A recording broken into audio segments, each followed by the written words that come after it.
G'day, today I'm working from home so I don't affect the rest of the office, and today's message is going to be on Wi-Fi, reverting back to a previous article I put out on LinkedIn pertaining to how to optimize your computer speeds.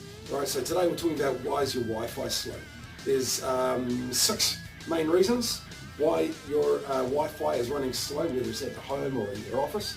First one, you're running an old protocol on an old router, right? You might be running 802.11n on the 2.4 gigahertz range. Gobbledygook for most people. Essentially, if you've got an old router, it's probably an old protocol. If you updated it to something reasonably recent in the last year or so, you're probably going to be good. And I'd recommend going with like a 3x3 MIMO AC device that can put you onto the 5 gigahertz range. All right, 2. Signal strength, attenuation, okay? You've got a device which is pumping out, it's actually a very low wattage radio, usually 100 milliwatts, and the direction of the antenna, yes, it should be straight up and down, don't do any of this wonky stuff, it's bollocks. And the idea of multiple antennas is it has multiple pathways to get to the antennas, and it does some trickery inside it to give you the best speed loading.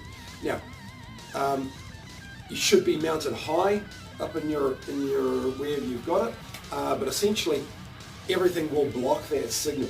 All right, if you've got a brick house with steel rebar in it, yes, that will drop down your signal strength in your house. If you've got a lot of interior house plants, hey, if it's outside, anything that's water in it, because that's essentially on the same frequency as your Wi-Fi, will absorb the radio energy. Third, distance from your wireless access point. Further away from it you are, the slower the signal is. And there's not much you can do about that. They're designed for about 30 meters indoors tops, or 100 meters outdoors without any special antennas. So the closer you can get yourself to your wireless access point, the better. 4, interference from others. Simply put, if you live in a reasonably urban environment, chances are you'll pull out your device and you'll see multiple wireless access points available.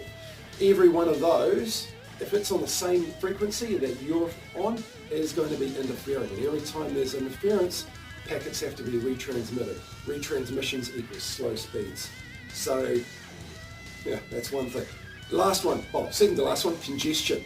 The more people you have connected to a single wireless access point, the less bandwidth there is, because it is a shared medium. It's half duplex. Only one person, just like this video, only one person can be talking while everybody else has to be receiving at one time. That's half duplex.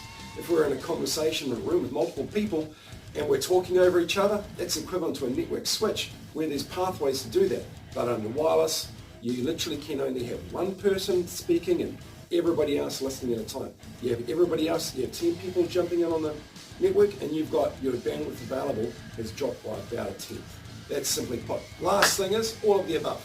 All of those things can be happening in your network, which is why your wireless is pretty crappy.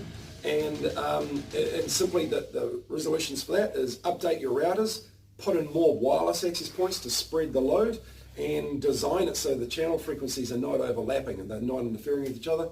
And that's it. That's pretty much how you make sure you optimize your wireless network. Any questions, come back to me, hit me up on an instant message. Cheers.